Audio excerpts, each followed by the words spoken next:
We're here in Mexico City. First time for me in 35 years. My family and I immigrated from Mexico City to the US when I was 2.5 years old. There's a lot of people, from foreign countries, specifically Latin American countries. Sometimes you come to the States or you immigrate under unique circumstances, so to put it. In my case, it was undocumented. Overstaying the visa and, setting roots in LA. This is a story of, millions of people. And for me, I wasn't able to come back and then return back to home, which is LA, as easily as a lot of my peers that were born in the States. So this is a very special trip, to get to come out here. Here we go. All right, we landed in the motherland, Mexico City.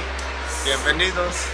Aquí estamos en la Ciudad de México y estamos alistándonos para correr el maratón aquí en la Ciudad de México. For those that don't speak Spanish, welcome to Mexico City. We arrived, and right now it's landing around 9:45 p.m. Saturday night. We're just a couple hours away from the Mexico City Marathon. Take it all in with us. It's a special experience. This is my first time in Mexico City in 34 years. There's a whole backstory to that, but we'll get to that later. But I kind of want to rewind back on this story and kind of where it all started. So around September, October of 2023, our team was approached by one of our good friends and partners, Nate, from out in Boston. And he approached us with the idea like, look, you guys have been talking about this marathon thing for a while about actually running it. How about we do it? Let's do something. I know that this was significant to Hustle. I know it's significant to you.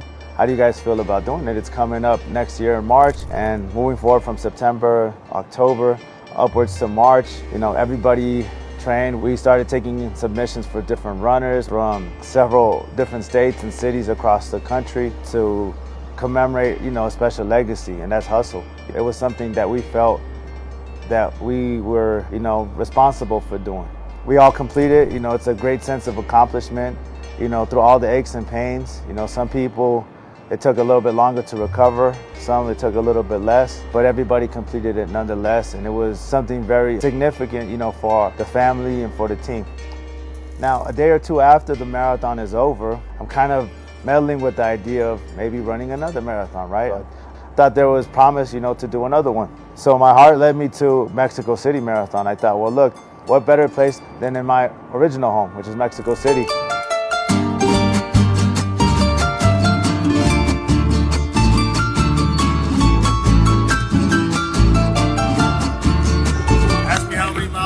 Before this, just started training last week. 13.2, about 13 point something. 8-minute mile.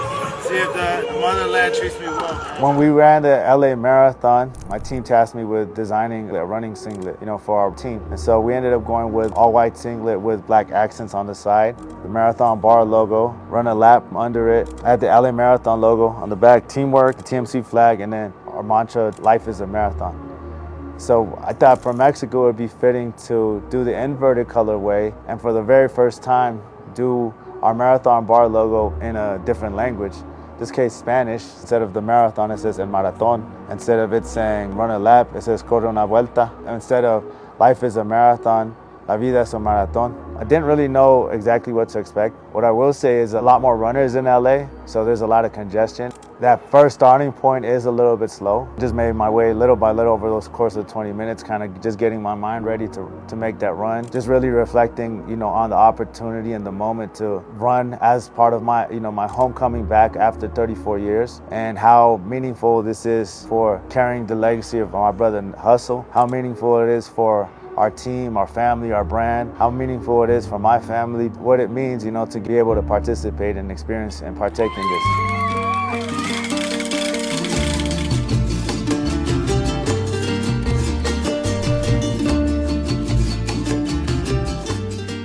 First 5 miles, I was doing a good pace. I was really, moving pretty thoroughly. 5 miles in, 7 minute, 28 second per mile thus far. City's electric. Mexico City residents aligning the streets with chants of Si se puede en Mexico. It's beautiful. As the mileage, kept going, and I'm getting into like the 9, the 10, the 11, and the 12. Virtually at the halfway point, I start to have these crazy leg spasms. And I thought, well, maybe it's just one single leg spasm that I've had, you know, the same way I had at the LA Marathon. So I kind of just shook it off, drank water, drank salt tablets, gummies, and I kept kind of pressing through. It's rough. We're still at it though. We are inching closer to the finish line, one way or another, dealing with these crazy spasms. Ooh, all right, let's go. And it felt like, with no exaggeration, like every mile, these leg spasms would continue to, you know, hit me. And so they, you know, halted my forward progress in terms of going at the rate that I wanted to, and really had to slow it down and walk for a little bit.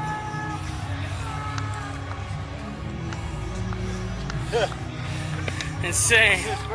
Crazy. The bottom line was completion and trying to maybe beat a personal record.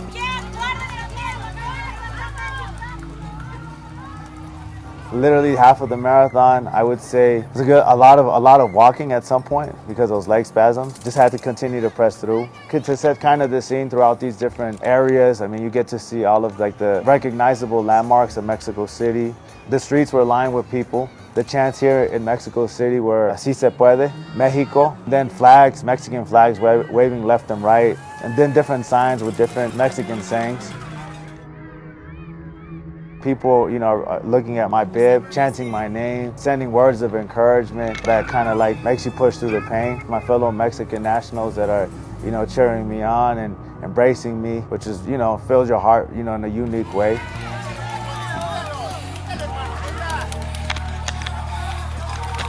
All my life, been grinding all my life. Sacrifice, hustle paid the price.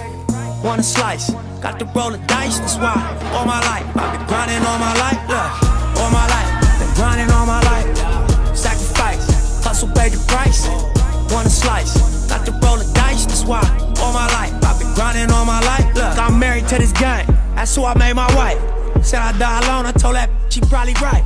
One thing that's for sure. Now the chants are changing from "Si se puede" to "Si se pudo," yes you could. We just got a couple miles the road, closer and closer to the Zócalo, which is the finish line. Zócalo similarly is historic, you know, cobblestone road, older buildings, beautiful architecture. And there's this straight shot where you can see the Mexican flag and the cathedral, you know, just a stone's throw away, it almost seems. Check it out. Part of me, you know, truth be told, was overwhelmed by the feeling. One part of me wanted to, you know, shed a tear. I don't know if it was for pain or I don't know if it was for the emotion of the moment. And I got to that finish line. And as soon as I get to the finish line, I'm looking for my family. I find them, my wife, my sons, my aunt, my mother-in-law, father-in-law, they're there. You know, my boys come to the barricade, you know, to give me a hug and a kiss. Definitely is something, you know, that I'm very grateful to have experienced. And I know how, you know, how much time I have waited to have run a marathon for my first time here in Mexico City under the circumstances and, you know, with the whole context of the story that happened, to me is, you know, very special. And I hope for anybody is in that circumstance that they can't travel, you know, to their country, I hope they're able to do so.